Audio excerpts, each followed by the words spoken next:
வணக்கம். டான் தமிழொலியின் இரவு நேர பிரதான செய்தி அறிக்கையோடு இணைந்திருக்கும் நான் ஜெகநாதன் சஜித். முதலில் தலைப்புச் செய்திகள்.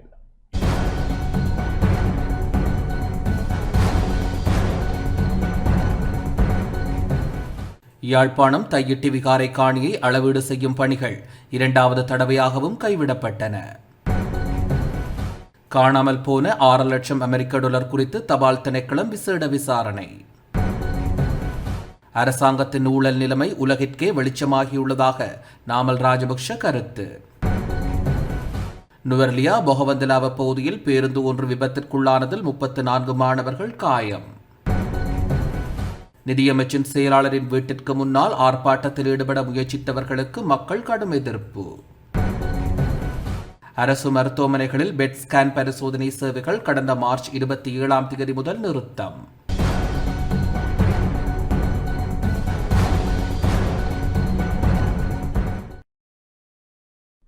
தொடர்வது முதன்மை செய்தி.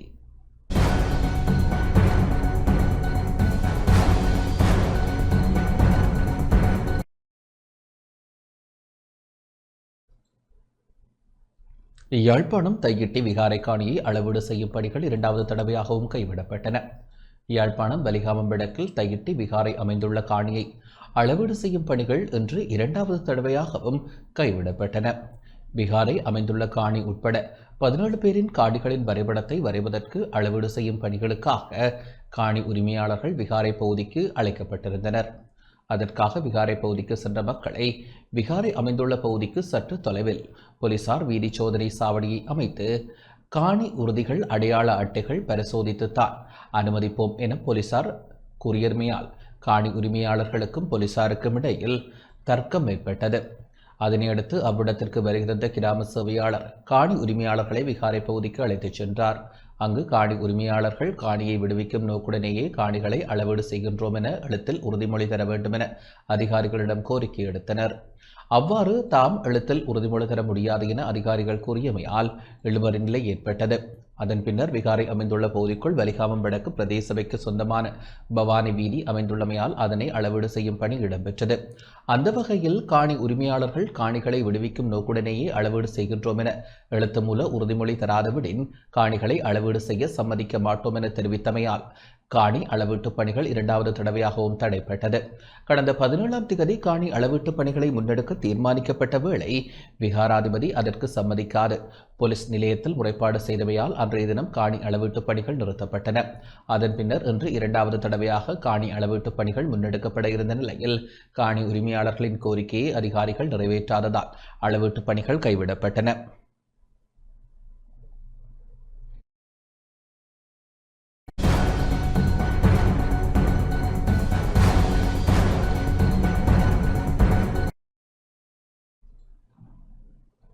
காணாமல் போன 6 லட்சம் அமெரிக்க டாலர் குறித்து தபால் திணைக்களம் விசேட விசாரணைகளை முன்னெடுத்துள்ளது. இலங்கை தபால் திணைக்களத்தினால் அமெரிக்க தபால் சேவைக்கு வழங்கப்பட்ட பணத்தில் மேலும் 6 லட்சம் அமெரிக்க டாலர் காணாமல் போனமை குறித்து விசாரணைகள் ஆரம்பிக்கப்பட்டுள்ளதாக அமைச்சரவை பேச்சாளர் அமைச்சர் நலிந்த ஜெயதீச தெரிவித்துள்ளார். அமைச்சரவை முடிவுகளை அறிவிக்கும் வாராந்த ஊடகவியலாளர் சந்திப்பில் கலந்து கொண்டு கருத்து வெளியிடும் போதே அவர் இதனை தெரிவித்தார்.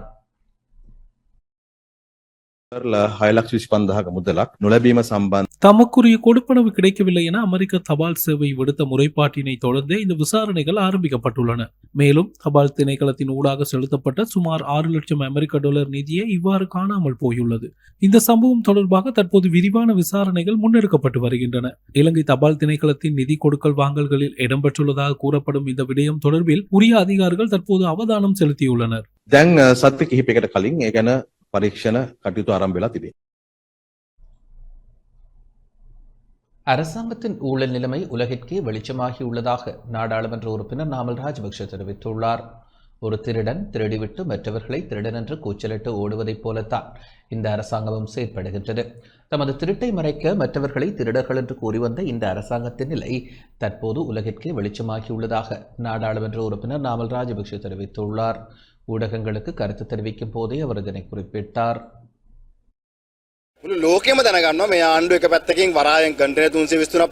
இந்த அரசாங்கம் ஒரு புறம் துறைமுகத்தினூடாக 323 கொள்கலன்களை கடத்தியுள்ளது. தரம் குறைந்த நிலக்கரியை இறக்குமதி செய்துள்ளது.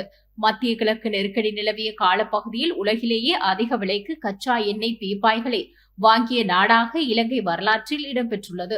அது மட்டுமின்றி இதற்காக அதிகப்படியான தரகு பணம் வழங்கப்பட்டுள்ளது. தற்போது நிதி அமைச்சின் கணக்கிலிருந்து பணம் திருடப்பட்டுள்ளதாக கூறப்படுகிறது. அது ஹேக் செய்யப்பட்டதாக சொல்கிறார்கள். உலகில் எந்த நாட்டிலும் இப்படி நடந்ததாக கேள்விப்பட்டதில்லை. நான் உன் கணக்கை ஹேக் செய்ய போகிறேன், தயவு செய்து இந்த ஆவணங்களில் கையெழுத்திடு என்று தொலைபேசி அழைப்பில் கூறிவிட்டு தெளிவான முறையில் கையெழுத்து வாங்கிய இந்த திருட்டு நடந்துள்ளது. எனவே இது ஹேக்கிங் அல்ல, இது ஒரு தெளிவான மோசடி. நிதி செயலாளர், ஜனாதிபதி மற்றும் நிதியமைச்சர் ஆகியோரே இதற்கு பொறுப்பு கூற வேண்டும். ஏன் இதுவரை சட்ட நடவடிக்கை எடுக்கப்படவில்லை? ஹேக்கர் தலைமறைவாகிவிட்டதாக கூறுகிறார்கள். திருடனை 4 மாதங்களாக வீட்டிற்குள் வைத்துக் கொண்டு அவர் ஒளிந்து கொண்டிருப்பதால் விசாரணை செய்ய முடியாது என்று சொல்வது வேடிக்கையாக இருக்கிறது. மக்களின் வரிப்பணம், வெளிநாடுகளில் பணிபுரியும் இலங்கையர்கள் அனுப்பும் பணம் மற்றும் புலம்பெயர் மக்கள் வழங்கிய நிதியுதவி என அனைத்தும் இந்த கணக்கில்தான் உள்ளன. அவற்றையாவது பாதுகாக்க முடியாது இந்த அரசாங்கம் RTA ஊடாக ஒப்பந்த நிறுவனங்களுக்கு பணத்தை 2 முறை செலுத்தியுள்ளதாக கூறப்படுகிறது. பல மாதங்களாக கொடுப்பனவு வழங்கப்படாத நிறுவனங்கள் இருக்கும்போது சில நிறுவனங்களுக்கு மட்டும் 2 முறை பணம் வழங்கப்பட்டுள்ளது. இது அரசாங்கத்தின் திறமையின்மையும் ஊழலையும் காட்டுகிறது. மக்களுக்கு கொடுத்த வாக்குறுதிகளை நிறைவேற்றாமல், பொருளாதாரத்தை வலுப்படுத்தாமல் தமது மோசடிகளை மறைக்க மற்றவர்கள் மீது விரல் நீட்டுவதையே இந்த அரசாங்கம் வழக்கமாக கொண்டுள்ளது.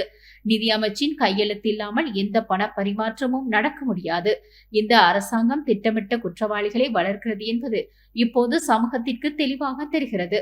போலீஸ் துறையின் உயர் மட்டத்தில் உள்ள சில அதிகாரிகளே இவ்வாறான குற்ற செயல்களில் ஈடுபட்டுள்ளதாக தகவல்கள் வெளியாகியுள்ளன. அவர்கள் நீதிமன்றத்தில் இது குறித்து விளக்கமளிக்க முயற்சி செய்கிறார்கள். சிலருக்கு வெளிநாடு செல்ல தடையும் விதிக்கப்பட்டுள்ளது. போலீஸ் துறையும் அரசாங்கத்திற்கு தேவையானவர்களை பாதுகாத்துக் கொண்டு மற்றவர்களை கைது செய்கிறது. மொத்தத்தில் இந்த அரசாங்கம் ஒரு புறம் வரிப்பணத்தை சூறையாடுகிறது, மறுபுறம் மத்திய வங்கியின் ஊடாக நிதி அமைச்சின் கணக்கிலிருந்து திருடுகிறது. தமக்கு நெருக்கமானவர்களின் கணக்குகளுக்கு பலமுறை பணம் செலுத்துகிறது. துறைமுகத்தின் ஊடாக கொள்கலன்களை கடத்துகிறது மற்றும் தமக்கு தெரிந்த வர்த்தகர்களுக்கு லாபம் ஈட்டி தரும் வகையில் விலைகளை உயர்த்துகிறது. இந்த அனைத்து மோசடிகளுக்கும் பின்னணியில் அரசாங்கமே இருக்கிறது என்பது தெளிவாக தெரிகிறது. ඒ සමාගමට තවත් ටෙන්ඩරයක් දෙන්න හදනවා. ඒ කාල සීමාව ඇතුළත. ඉතින් පැහැදිලිව මේ හැම දෙයක් පිටිපස්සෙම ඉන්නේ ආණ්ඩුව. முன்னாள் ஜனாதிபதி மைத்ரிபால சிறிசேன வாக்குமூலம் வழங்கியுள்ளார். முன்னாள் ஜனாதிபதி மைத்ரிபால சிறிசேன லஞ்ச ஊழல் விசாரணை ஆணைக்குழுவிலிருந்து வெளியேறியுள்ளார். லஞ்சம் அல்லது ஊழல் குற்றச்சாட்டுக்களை விசாரணை செய்யும் ஆணைக்குழுவினால் முன்னெடுக்கப்பட்டு வரும் விசாரணை ஒன்றுக்காக வாக்குமூலம் வழங்குவதற்காக அவர் இன்று முற்பகல் ஆணைக்குழுவிற்கு வருகை தந்திருந்தார். உமாஓயா திட்டத்திற்கு வழங்கப்பட்ட பணம் தொடர்பாக விசாரணைகளை மேற்கொள்வதற்காக தனக்கு அழைப்பு விடுக்கப்பட்டதாக முன்னாள் ஜனாதிபதி மைத்ரிபால சிறிசேன தெரிவித்தார். அதன்படி குறித்த வாக்குமூலத்தை வழங்கியதன் பின்னர் அவர் வெளியேறியுள்ளதாக தெரிவிக்கப்படுகின்றது.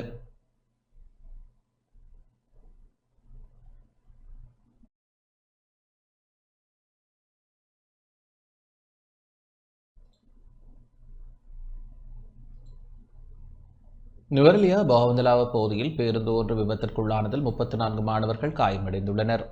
நுவரெலியா மாவட்டம் பஹவந்தலாவை கேம்பியன் பகுதியிலிருந்து பஹவந்தலாவ நகரை நோக்கி பயணித்த பேருந்து ஒன்று இன்று காலை 7:40 மணியளவில் விபத்திற்குள்ளானதில் 34 மாணவர்கள் காயமடைந்துள்ளதாக தெரிய வருகின்றது. பஹவந்தலாவ பலாங்குட பிரதான வீதியின் கொட்டியகல பகுதியில் இந்த விபத்து இடம்பெற்றுள்ளது. கேம்பியன் பகுதியிலிருந்து பாடசாலை மாணவர்களை ஏற்றிச் சென்ற பேருந்தில் ஏற்பட்ட இயந்திர கோளாறு காரணமாக சாரதியின் கட்டுப்பாட்டை இழந்து வீதியோரத்தில் இருந்த மண்மேட்டில் சிக்கியுள்ளதாக தெரிய வருகின்றது. இந்த விபத்தில் பேருந்தில் பயணித்த சுமார் 40 மாணவர்கள் காயமடைந்த நிலையில் பஹவந்தலாவ மாவட்ட வைத்தியசாலையில் அனுமதிக்கப்பட்டுள்ளனர். அவர்களில் 10 மாணவர்கள் மேலதிக சிகிச்சைக்காக டிகோயா கிழங்கநாதர வைத்தியசாலைக்கு மாற்றப்பட்டுள்ளதாக வைத்தியசாலை வட்டாரங்கள் தெரிவிக்கின்றன. இந்த நிலையில் பஹவந்தலாவ சென்ட் மேரிஸ் தேசிய கல்லூரி, ஹால்ரோசரி, தமிழ் மகா வித்தியாலயம், தர்மகீர்த்தி வித்தியாலயம் ஆகிய பாடசாலைகளில் கல்வி பயிலும் மாணவர்களே இவ்விபத்தில் காயமடைந்துள்ளதாக போலீசாரின் ஆரம்பகட்ட விசாரணைகளில் இருந்து தெரிய வந்துள்ளது. சம்பவம் தொடர்பில் பேருந்தின் சாரதி கைது செய்யப்பட்டுள்ளதோடு பஹவந்தலாவ போலீசார் மேலதிக விசாரணைகளை மேற்கொண்டு வருகின்றனர்.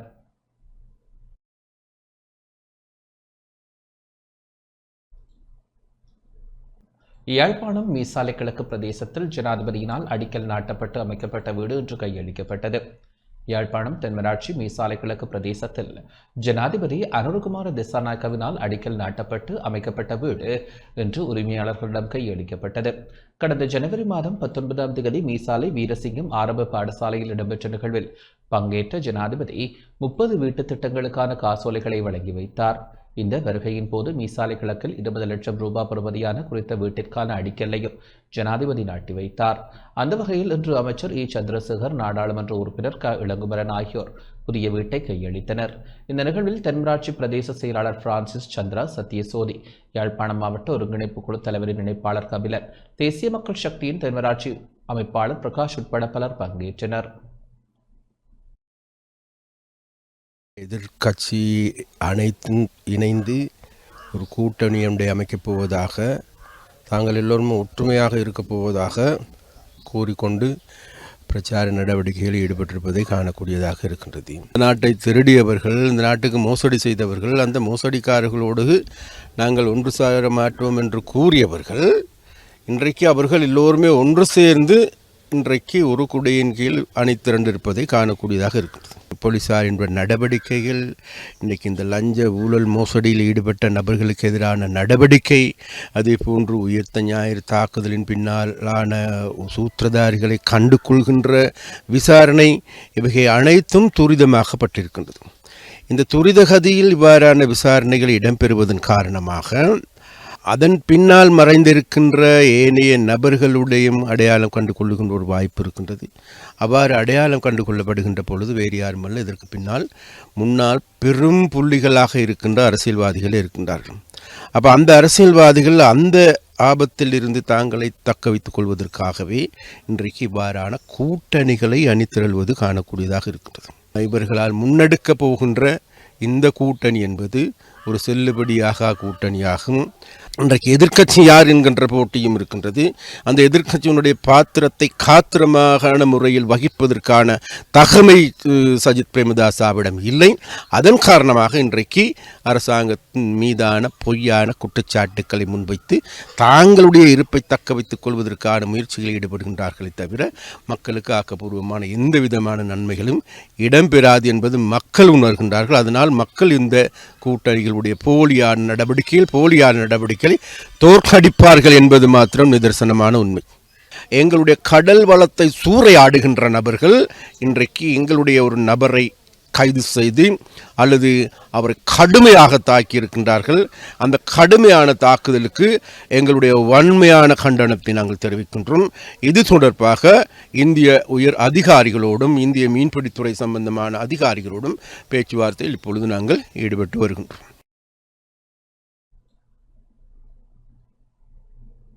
நிதியமைச்சின் செயலாளர் ஹர்ஷன சூரிய பெருமவின் வீட்டிற்கு முன்னால் ஆர்ப்பாட்டத்தில் ஈடுபட முயற்சித்தவர்களுக்கு மக்கள் கடும் எதிர்ப்பு வெளியிட்டனர். நிதியமைச்சின் செயலாளர் ஹர்ஷன சூரிய பெருமவின் வீட்டிற்கு முன்னால் ஆர்ப்பாட்டத்தில் ஈடுபட முயன்ற புதிய மக்கள் முன்னணியின் தலைவர் சுகீஸ்வர பண்டார உள்ளிட்ட குழுவினருக்கு அப்பகுதி மக்களால் கடும் எதிர்ப்பு தெரிவிக்கப்பட்டுள்ளது. ஆர்ப்பாட்டத்தில் ஈடுபட வந்தவர்களை இலக்கு வைத்து அங்கிருந்தவர்களால் முட்டை மற்றும் சாண வீச்சுக்கள் மேற்கொள்ளப்பட்டதாக தெரிவிக்கப்படுகின்றது. இதனால் அந்த இடத்தில் பெரும் பரபரப்பு ஏற்பட்டது. இந்த தாக்குதலை தொடர்ந்து இரு தரப்பினருக்கும் இடையே முருகல் நிலை ஏற்பட்டு பதற்றமான சூழல் நிலவியது. இதனையடுத்து சம்பவ இடத்திற்கு விரைந்த போலீசார் நிலைமையை கட்டுப்பாட்டிற்குள் கொண்டு வந்தனர். அரசு உயர் அதிகாரி ஒருவரின் தனிப்பட்ட இல்லத்திற்கு முன்னால் இவ்வாறான போராட்டங்களை முன்னெடுப்பதற்கு எதிர்ப்பு தெரிவித்து இந்த தாக்குதல் மேற்கொள்ளப்பட்டதாக கூறப்படுகின்றது.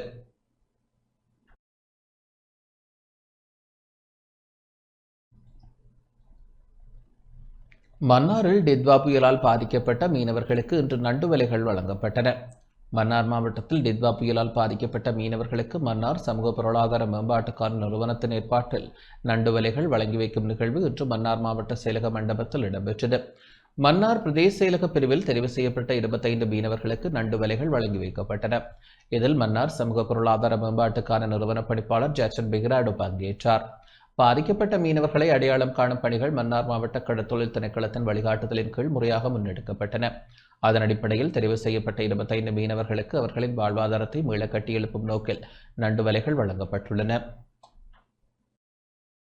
ஒரு மீனவரை பிடித்துக் கொண்டு போய் சமூக வலைதளங்களில் எல்லாம் பார்க்கக்கூடியவாறு தமிழ்நாட்டு மீனவர்கள் கடல் கொள்ளையர் என்ற சந்தேகத்தின் பேர்ல பிடித்து அவர்களை அடிக்கிறது, அவர்களை காயப்படுத்தும் விதமான போட்டோக்களை நாங்கள் சமூக வலைத்தளங்கள்ல பார்க்கிறோம். இதற்கான கண்டனத்தை நான் முதலாவது தெரிவித்துக் கொள்ள விரும்புகிறேன். அவர்கள் கடற்கொள்ளையர்களாக இருந்தால் ஒழுங்கான சட்ட நடவடிக்கை இருக்கிறது. 2 நாடுகளுக்குமான ராஜதந்திர முறை இருக்கிறது. அவர்களை பிடித்து நீங்கள் சட்டத்தின் முன் கையளிக்கப்பட வேண்டும். அது முறையாக விசாரணை செய்யப்பட்டு 2 நாடுகளும் ராஜதந்திர ரீதியாக கையாளப்பட வேண்டும்.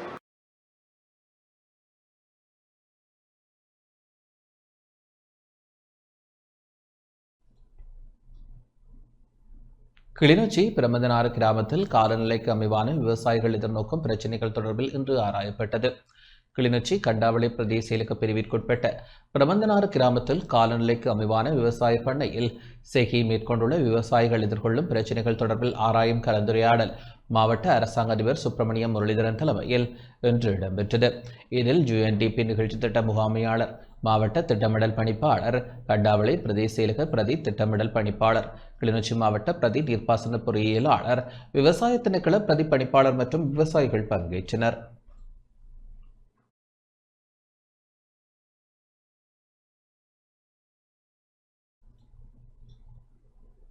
மட்டக்களப்பு மாவட்ட பல்சமய ஒன்றியத்தின் செயலாளராக கடமையாற்றிய அருட்பணி கந்தையா ஜெகதாஸ் அடிகளாரின் பிரியாவிடை நிகழ்வு இடம்பெற்றது.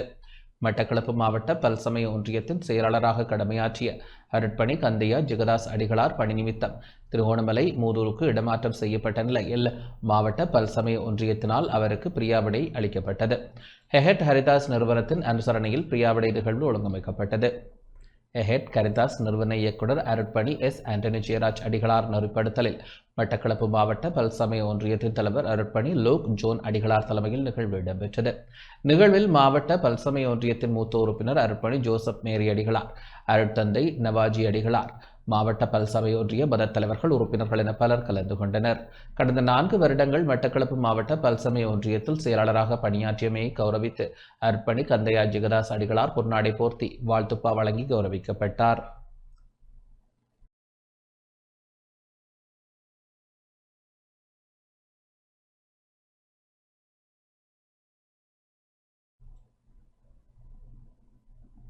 திருகோணமலை மூதூரில் எரிபொருள் நிரப்பு நிலையத்திற்கு அருகே மோட்டார் சைக்கிள் ஒன்று தீப்பிடித்து எரிந்துள்ளது. திருகோணமலை மூதூர் பல்நோக்கு கூட்டுறவு சங்கத்திற்கு சொந்தமான IOC எரிபொருள் நிரப்பு நிலையத்திற்கு நேற்றிரவு எரிபொருள் நிரப்பிவிட்டு சென்ற மோட்டார் சைக்கிள் திடீரென தீப்பிடித்து எரிந்துள்ளது. எரிபொருள் நிரப்பு நிலைய ஊழியர்கள் விரைந்து செயல்பட்டு தீயை கட்டுப்பாட்டிற்குள் கொண்டு வந்தனர். இதனால் பாரிய அசம்பாவிதங்கள் தவிர்க்கப்பட்டன. சம்பவம் தொடர்பில் மூதூர் போலீசார் விசாரணைகளை மேற்கொண்டு வருகின்றனர்.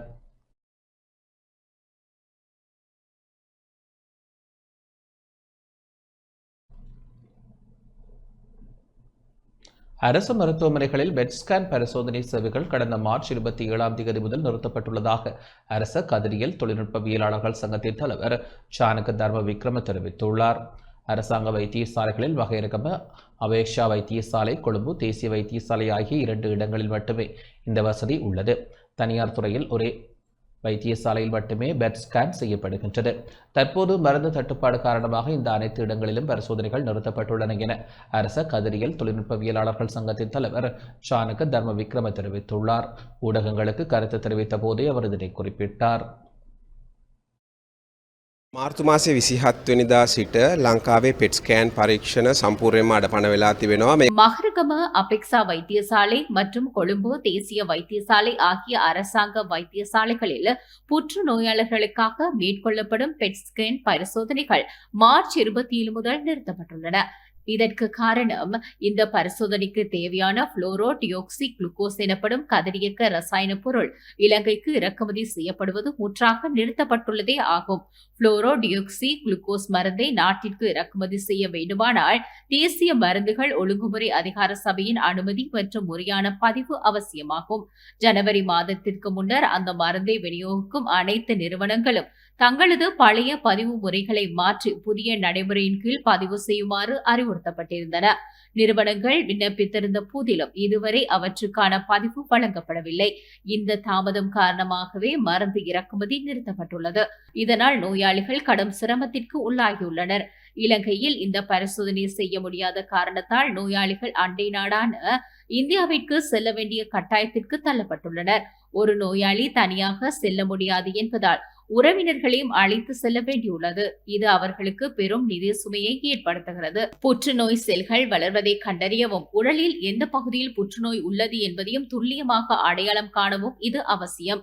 மேலும் சிகிச்சை முடிந்த பிறகு புற்றுநோய் செல்கள் மீண்டும் வளர்கிறதா அல்லது சிகிச்சையின் தாக்கம் எந்த அளவில் உள்ளது என்பதை தெரிந்து கொள்ளவும் இது ஒரு தவிர்க்க முடியாத பரிசோதனையாகும். எனவே சுகாதாரத்துறை அதிகாரிகள் மற்றும் சம்பந்தப்பட்ட பொறுப்பதிகாரிகள் இதில் உடனடியாக தலையிட்டு இழுபறியாக உள்ள அந்த பதிவு நடைமுறைகளை விரைவுபடுத்தி தடையின்றி மருந்து கிடைக்க வழிவகை செய்ய வேண்டும் என இந்த நேரத்தில் கோரிக்கை விடுக்கின்றோம். ඉක්මනින් මෙම ඖෂධය රැගෙනීම සඳහා අවශ්‍ය කටයුතු සිදු කරන්න කියලා ඉල්ලීම මේ වෙලාවේ කරනවා.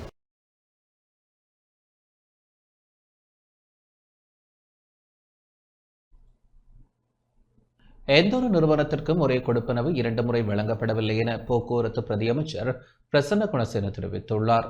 வீதி அபிவிருத்தி அதிகார சபையின் பிரதான கணக்கிலிருந்தோ அல்லது அதனுடன் தொடர்புடைய வேறு எந்த ஒரு கணக்கிலிருந்தோ எந்த ஒரு நிறுவனத்திற்கும் அல்லது ஒப்பந்தக்காரருக்கும் ஒரே கொடுப்பனவு 2 முறை வழங்கப்படவில்லை என போக்குவரத்து மற்றும் நெடுஞ்சாலைகள் பிரதியமைச்சர் பிரசன்ன குணசேன தெரிவித்துள்ளார்.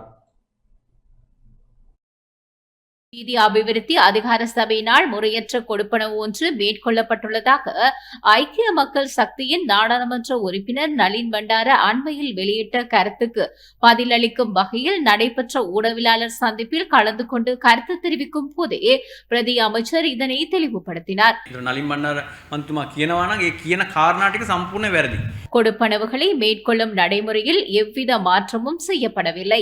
ஐக்கிய மக்கள் சக்தியின் நாடாளுமன்ற உறுப்பினர் நளின் பண்டாரவினால் முன்வைக்கப்பட்ட அந்த கருத்தை வன்மையாக கண்டிப்பதோடு அது முற்றிலும் பொய்யான கூற்று. இலங்கை வங்கியின் ஊடாகவோ வீதி அபிவிருத்தி அதிகார சபையின் கணக்கிலிருந்தோ அல்லது வேறு எந்த ஒரு கணக்கிலிருந்தோ 1% தானும் இரட்டை கொடுப்பனவாக வழங்கப்படவில்லை என்பதை நாம் உறுதியாக கூறுகிறோம். நாடாளுமன்ற உறுப்பினர் நளின் பண்டார கூறும் விடயங்கள் முற்றிலும் தவறானவை. இலங்கை வங்கி ஊடாக இது நடந்துள்ளதாக கூறப்படுவது குறித்து இலங்கை வங்கியிடமே கேட்க வேண்டும். எமது பிரதான கணக்கிலிருந்து ஏதேனும் ஒரு தொகையை அனுப்ப வேண்டியிருந்தால் நாம் அந்த தொகையை மற்றொரு கணக்கில் வைப்பிலிட்டு இவர்களுக்கு பணம் செலுத்துமாறு பரிந்துரைப்போம். அதன் பின்னரே அவர்கள் பணத்தை செலுத்துவார்கள். அதை தவிர நாம் மீண்டும் பணம் வைப்பிலிட்டால் மட்டுமே அவர்கள் மீண்டும் பணம் செலுத்துவார்கள். எமது கணக்குகளில் நாம் பணம் போடாமல் இலங்கை வங்கி தானாக பணம் செலுத்தாது. வங்கி ஒன்றின் தவறினால் மேலதிக கொடுப்பனவு ஏதேனும் இடம்பெற்றிருந்தால் அது வீதி அபிவிருத்தி அதிகார சபையின் பொறுப்பல்ல. அது வீதி அபிவிருத்தி அதிகார சபைக்கு சொந்தமான பணமும் அல்ல. அது வங்கிக்கும் ஒப்பந்தக்காரருக்கும் இடையில் தற்செயலாக நடந்த ஒரு விடயமாக இருக்கலாம். அது வீதி அபிவிருத்தி அதிகார சபைக்கும் வங்கிக்கும் இடையிலோ அல்லது வீதி அபிவிருத்தி அதிகார சபைக்கும் ஒப்பந்தக்காரருக்கும் இடையிலோ இடம்பெற்ற ஒரு கொடுக்கல் வாங்கல் அல்ல. ඒරෙන මාර්ග සංවර්ධන අධිකාරිය සහ බැංකුව අතරවත් මාර්ග සංවර්ධන අධිකාරිය සහ කොන්ත්‍රාත්කරුවා අතරවත් වෙච්ච ගනුදෙනුවක් නෙවෙයි.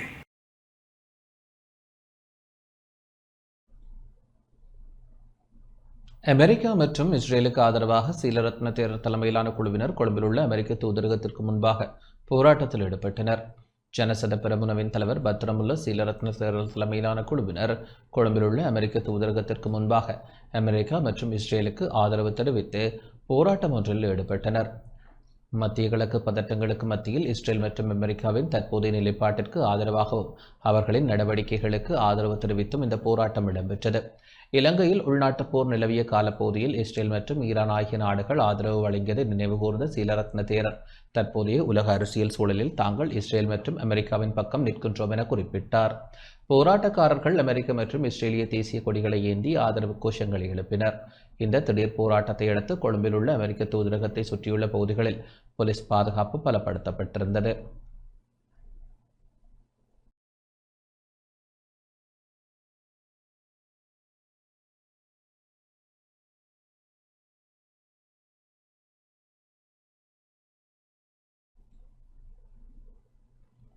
யாழ்ப்பாணம் வடமராட்சி கிழக்கு நாகர்கோவில் நாச்சிமார் ஆலயத்திலிருந்து இராணுவத்தினர் வெளியேறினர். யாழ்ப்பாணம் வடமராட்சி கிழக்கு நாகர்கோவில் பகுதியில் அமைந்துள்ள நாச்சிமார் ஆலயத்திலிருந்து இராணுவத்தினர் வெளியேறினர். குறித்த ஆலய பகுதியை 25 வருடங்களுக்கு மேலாக கையகப்படுத்தி வைத்திருந்த நிலையில் நேற்று இராணுவத்தினர் வெளியேறியுள்ளனர். இதனையடுத்து அங்கு பக்தர்கள் வழிபாடுகளில் ஈடுபட தொடங்கியுள்ளனர். ஆலயத்திலிருந்து வெளியேறிய இராணுவம் அங்கிருந்த அனைத்து கட்டடங்களையும் இடித்து அழித்துவிட்டு சென்றுள்ளதாக தெரிவிக்கப்படுகின்றது.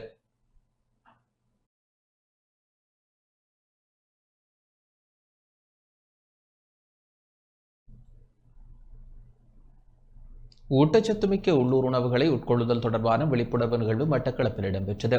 உடல் நலத்திற்கு நமது உள்ளூர் பால், இறைச்சி, முட்டைகளை தேர்ந்தெடுப்போம் எனும் கருப்பொருளில் ஊட்டச்சத்து மற்றும் உள்ளூர் உணவுகளை உட்கொள்ளுதல் தொடர்பான விழிப்புணர்வு நிகழ்வு இன்று மட்டக்களப்பில் இடம்பெற்றது.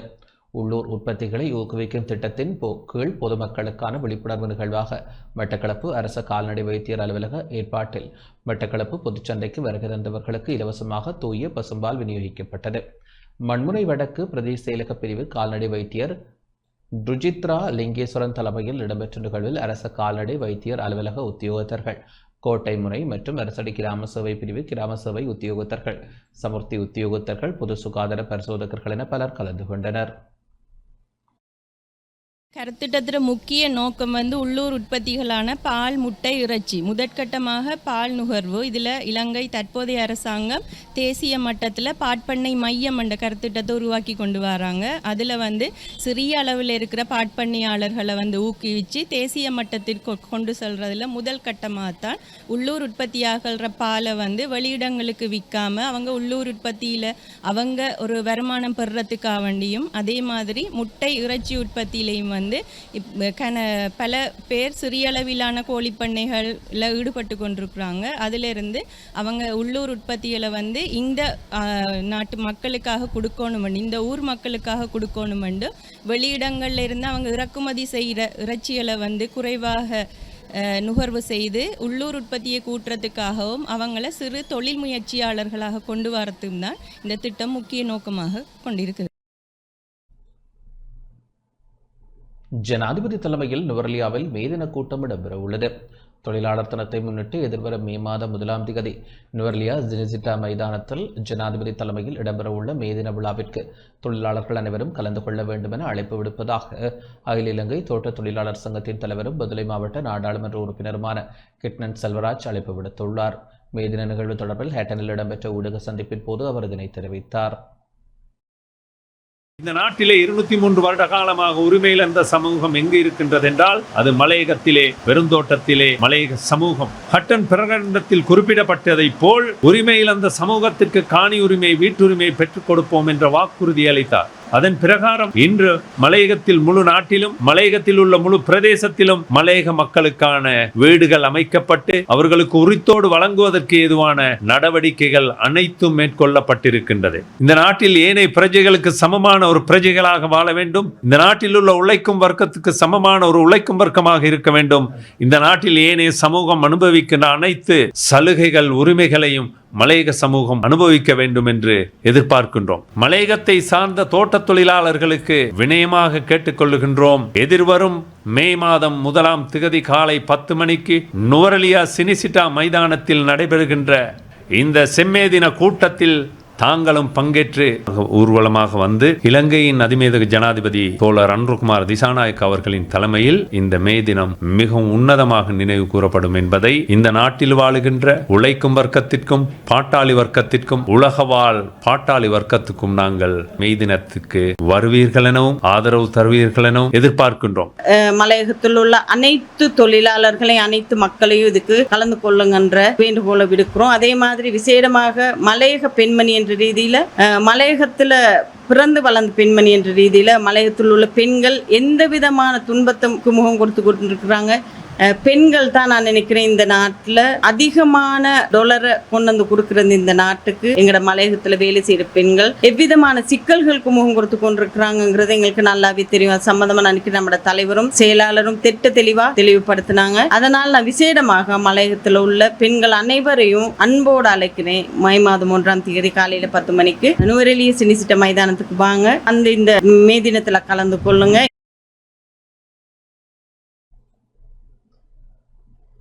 டிட்வா அனர்த்த நிலைமையினால் சேதமடைந்த வீடுகளுக்கு பதிலாக பாதிக்கப்பட்ட மக்களுக்கு புதிய காணிகளை பெற்றுக் கொடுப்பது தொடர்பில் கலந்துரையாடப்பட்டுள்ளது. டிட்வா அனர்த்த நிலைமையினால் சேதமடைந்த வீடுகளுக்கு பதிலாக பாதிக்கப்பட்ட மக்களுக்கு புதிய காணிகளை பெற்றுக் கொடுப்பது தொடர்பிலான விசேட கலந்துரையாடல் பத்திரமுல்லையில் உள்ள பெருந்தோட்டம் மற்றும் சமூக உட்கட்டமைப்பு அமைச்சில் இடம்பெற்றது.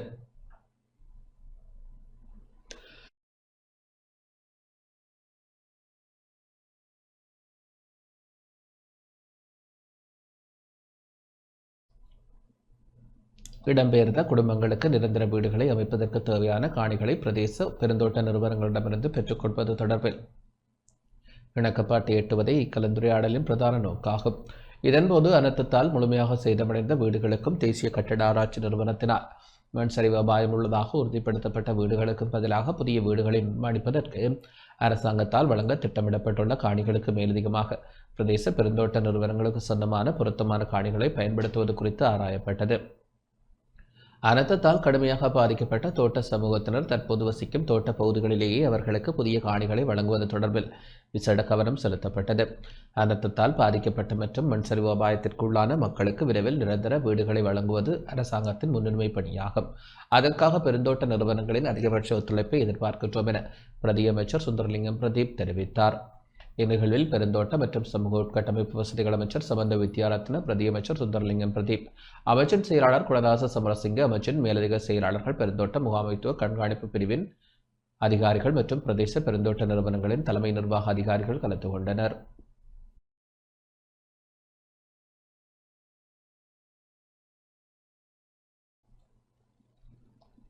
ரத்தினபுரி மாவட்டம் காவத்தை நீலகாமம் தோட்டத்தில் இடம்பெற்ற வன்முறை சம்பவம் தொடர்பாகவும் வீடமைப்பு சம்பவம் தொடர்பாகவும் பெருந்தோட்டம் மற்றும் சமூக உட்கட்டமைப்பு வசதிகள் அமைச்சர் சமந்த வித்யாரத்ன, பிரதியமைச்சர் சுந்தரலிங்கம் பிரதீப் மற்றும் அமைச்சின் அதிகாரிகளுக்கு இடையிலான கலந்துரையாடல் இடம்பெற்றது.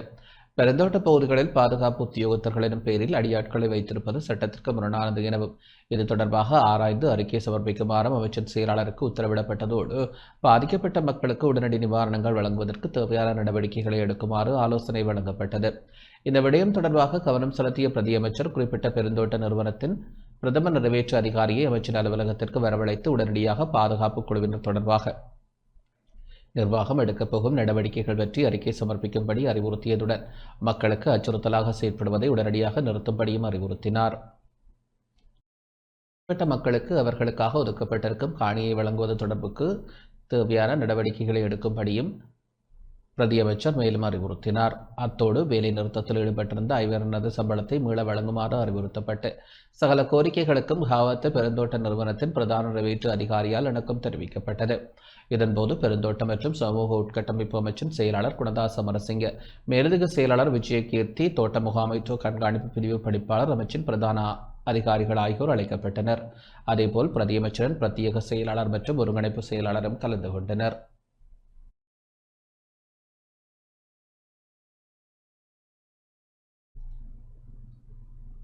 டிட்வா சூறாவளியால் பாதிக்கப்பட்டவர்களுக்கான இடைக்கால தங்குமிட திட்டத்திற்கு அமைச்சரவை அனுமதி வழங்கியுள்ளது.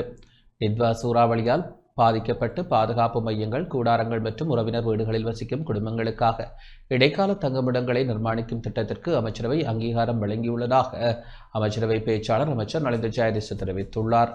அரசாங்க தகவல் திணைக்களத்தில் இன்று இடம்பெற்ற அமைச்சரவை முடிவுகளை அறிவிக்கும் ஊடகவியலாளர் சந்திப்பின் போதே அவர் இதனை தெரிவித்தார். සුරිකුණාට තත්ත්වයේ බලපෑම හේතුවෙන් ඇති වූ ආපදාවන්ගෙන් පූර්ණ නිවාස හානි 6088ක් සහ டிட்வா சூறாவளி தாக்கத்தினால் ஏற்பட்ட அனர்த்தங்களால் 6088 வீடுகள் முழுமையாகவும் 1,15,179 வீடுகள் பகுதியளவிலும் சேதமடைந்துள்ளதாக பதிவாகியுள்ளன.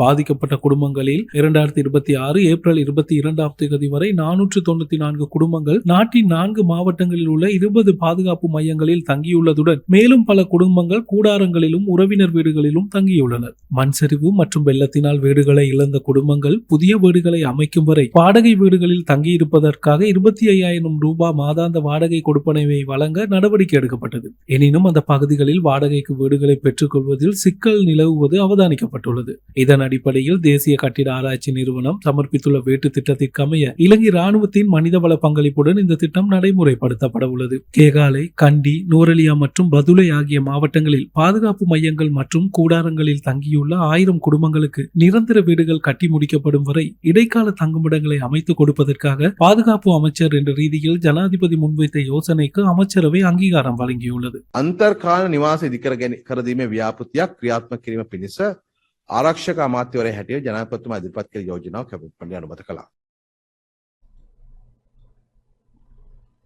நாட்டின் பணத்தை வீணடிக்க இடமளிக்க மாட்டோம் என நாடாளுமன்ற உறுப்பினர் அருண பனாகுட தெரிவித்துள்ளார்.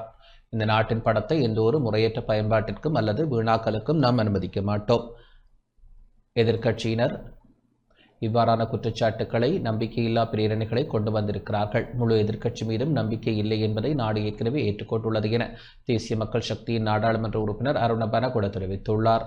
தேசிய மக்கள் சக்தியின் நாடாளுமன்ற உறுப்பினர் இன்று கொடகம பகுதியில் இடம்பெற்ற நிகழ்வொன்றின் பின்னர் ஊடகங்களுக்கு கருத்து தெரிவிக்கும் போதே இதனை குறிப்பிட்டார்.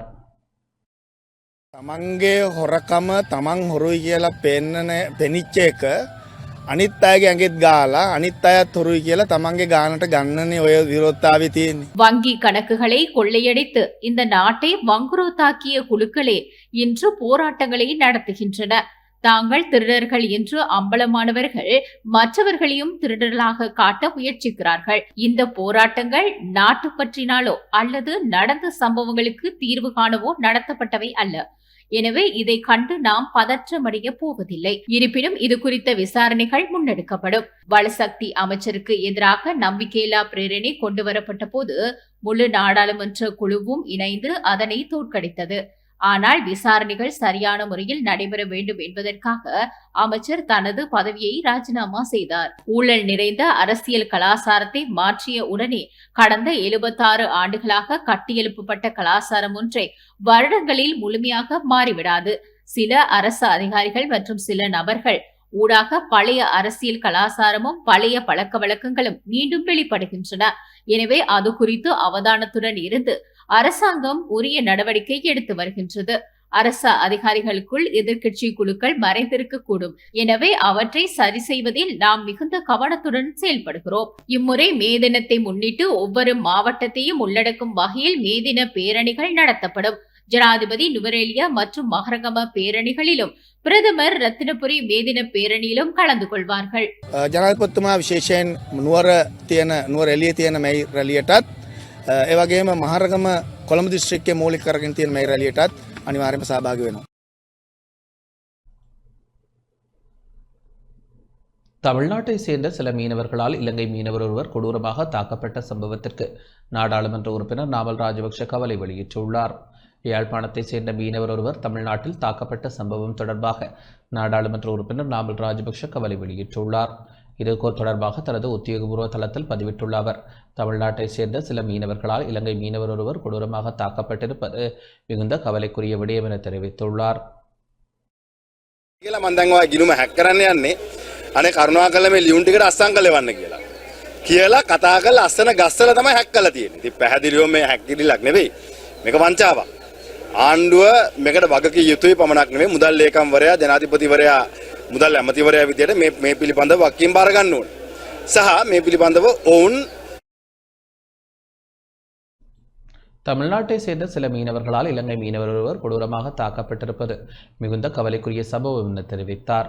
இத்தகைய வன்முறைகள் முற்றிலும் ஏற்க முடியாதவை என குறிப்பிட்ட நாமல் ராஜபக்ஷ சம்பவத்தில் பாதிக்கப்பட்ட மீனவரின் உடனடி பாதுகாப்பை உறுதி செய்து அவரை விரைவாகவும் பாதுகாப்பாகவும் இலங்கைக்கு மீள அழைத்து வர அரசாங்கம் நடவடிக்கை எடுக்க வேண்டும் என வலியுறுத்தியுள்ளார். மேலும் இந்த சம்பவம் வடமாகாண மீனவர்களின் பாதுகாப்பை உறுதி செய்ய வலுவான எல்லை கட்டுப்பாட்டு நடவடிக்கைகள் அவசியம் என்பதை வெளிப்படுத்துவதாகவும் அவர் குறிப்பிட்டார். தமிழ்நாட்டில் இலங்கை தமிழர் பிரச்சினைகள் அரசியல் நோக்கங்களுக்காக பயன்படுத்தப்படுகின்றன என்றாலும் அங்குள்ள போலீசாரின் முன்னிலையில் இலங்கை மீனவர்கள் தாக்கப்படும் போது அமைதியாக இருப்பது கவலைக்குரியது எனவும் நாமல் ராஜபக்ஷ தெரிவித்துள்ளார். සමහර සමාගම් වල දෙපාරක් ගෙවලා තියෙනවා. පැහැදිලිවම ආණ්ඩුවේ නොහැකියාව සහ ආණ්ඩුවේ වංචාව. ඉතින් අද රටේ ජනතාවට වෙච්ච පොරොන්දු ඉෂ්ට කරන්නේ නැතුව රටේ ජනතාවගේ ආර්ථිකය ශක්තිමත් කරන්න මැදිහත් වෙන්නේ නැතුව ආණ්ඩුව තමන්ගේ න්‍යාය පත්‍රයකට අනුකූල இந்தியா தமிழகத்திலிருந்து இலங்கைக்கு தப்பிச் செல்ல முற்பட்ட 3 பேர் கைது செய்யப்பட்டுள்ளனர். இந்தியா தமிழகத்திலிருந்து இலங்கைக்கு தப்பிச் செல்ல முற்பட்ட யாழ்ப்பாணத்தை சேர்ந்த 3 பேர் கைது செய்யப்பட்டுள்ளனர். இலங்கையில் ஏற்பட்டிருந்த பொருளாதார நெருக்கடி காரணமாக 2022 மார்ச் 20ஆம் தேதியிலிருந்து 300க்கும் மேற்பட்ட இலங்கை தமிழர்கள் சட்டவிரோதமான முறையில் கடல் வழியாக படகு மூலம் தனுஷ்கோடிக்கு சென்று தமிழகத்தில் அகதிகளாக தஞ்சமடைந்தனர். அவர்கள் மண்டபம் இலங்கை தமிழர் மறுவாழ்வு முகாமில் தங்க வைக்கப்பட்டனர். இந்நிலையில் இலங்கை தமிழர்கள் தங்களை மீண்டும் இலங்கைக்கு திருப்பி அனுப்புமாறு ராமநாதபுரம் மாவட்ட ஆட்சியர் மற்றும் சென்னையில் உள்ள இலங்கை தூதரகத்தில் மனு கையளித்தனர். இவ்வாறான சூழலில் மண்டபம் சிறுவர் பூங்காவில் உள்ள விநாயகர் கோவில் அருகே தெற்கு கடல் பகுதியில் சந்தேகத்துக்கிடமாக நின்று கொண்டிருந்த 3 இலங்கை தமிழர்களிடம் கியூ பிரிவு போலீசார் நேற்று மாலை விசாரணை நடத்தினர். அவர்கள் மறுவாழ்வு முகாமில் தங்கியிருந்த யாழ்ப்பாணம் குருநகர் பகுதியைச் சேர்ந்த 48 வயதான ஜிம் ஸ்டீவ், 47 வயதான அவரது மனைவி ராஜினி, 20 வயதான மகள் திவேந்தினி ஆகியோர் என்பது தெரியவந்தது. அதனையடுத்து அவர்கள் இலங்கைக்கு தப்பிச் செல்ல காத்திருந்ததாக தெரிவித்ததை அடுத்து கைது செய்யப்பட்டனர். அத்துடன் இவர்களை படகில் இலங்கை அனுப்புவதற்கு உதவியாக டீசல் மற்றும் ஏனைய பொருட்களுடன் நின்று கொண்டிருந்த மண்டபம் எருமைத்தரவை பகுதியைச் சேர்ந்த 3 இலங்கையர்களும் கைது செய்யப்பட்டுள்ளனர்.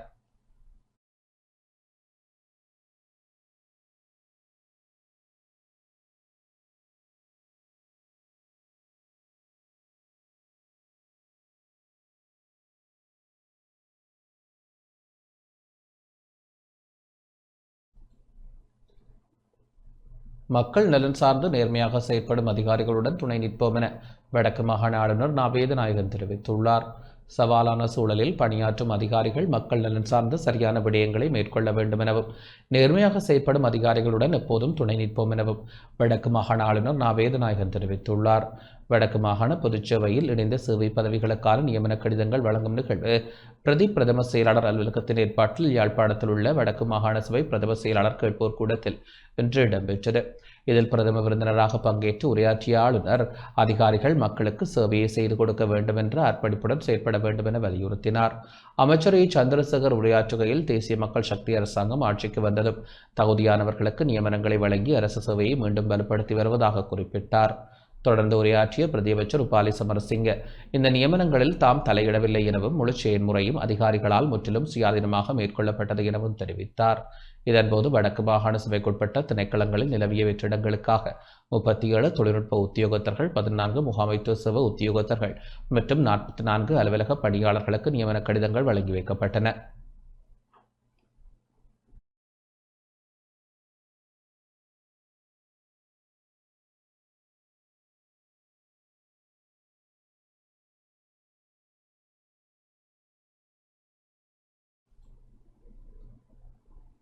சட்டத்திறனிகளின் உரிமையை எவரும் பறிக்க முடியாது என பிவித்துறை ஹெல உரிமைய கட்சியின் தலைவர் உதய கம்மன்பில தெரிவித்துள்ளார். சந்தேக நபர் ஒருவரை பிரதிநிதித்துவப்படுத்தும் சட்டத்திறனியின் உரிமையை எவரும் பறிக்க முடியாது என பிவித்துறை ஹெல உரிமையவின் தலைவர் உதய கம்மன்பில தெரிவித்துள்ளார். அரச புலனாய்வு பிரிவின் முன்னாள் பணிப்பாளர் மேஜர் ஜெனரல் சுரேஷ் சலே தொடர்பில் முன்னிலையாவதற்கு தமக்கு தடை விதிக்கப்பட்டுள்ளதாக வெளியான செய்திகளுக்கு பதிலளிக்கும் போதே அவர் இதனை தெரிவித்தார். கொழும்பு பிட்டகொடவில் அமைந்துள்ள கட்சியின் தலைமையகத்தில் ஊடகங்களை சந்தித்த அவர் அரசியலமைப்பின்படி சந்தேக நபர் ஒருவர் தனது விருப்பத்திற்கேற்ப சட்டத்திறனியை தெரிவு செய்வது அடிப்படை உரிமை என சுட்டிக்காட்டினார். குற்றவியல் நடைமுறை சட்டம் மற்றும் நீதித்துறை ஒழுங்கமைப்பு சட்டம் ஆகியவை இந்த உரிமையை உறுதிப்படுத்துவதாக அவர் தெரிவித்தார். பயங்கரவாத தடைச் சட்டத்தின் கீழ் தடுத்து வைக்கப்பட்டுள்ள சுரேஷ் சலையின் சார்பில் முன்னிலையாகுமாறு அவரது மனைவியினால் எழுத்து மூலம் கோரிக்கை விடுக்கப்பட்டுள்ள நிலையில் போலீசாரோ அல்லது சட்டம் அதிபர் திணைக்களமோ அதில் தலையிட முடியாது என அவர் வலியுறுத்தினார். ஒரு சட்டத்தரணியின் நடத்தையில் குறைபாடுகள் காணப்படின் அது குறித்து ஒழுக்காற்று நடவடிக்கை எடுக்கும் அதிகாரம் உயர் நீதிமன்றத்திற்கு மாத்திரமே உண்டு எனவும் உதய கம்மன்பில தெரிவித்துள்ளார்.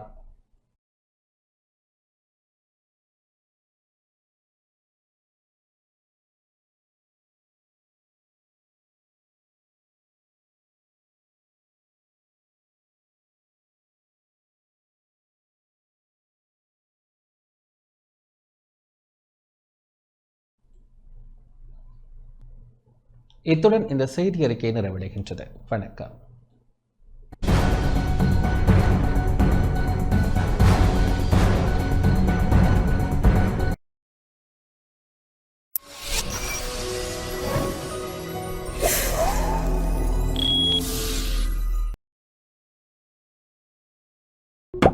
Thank you.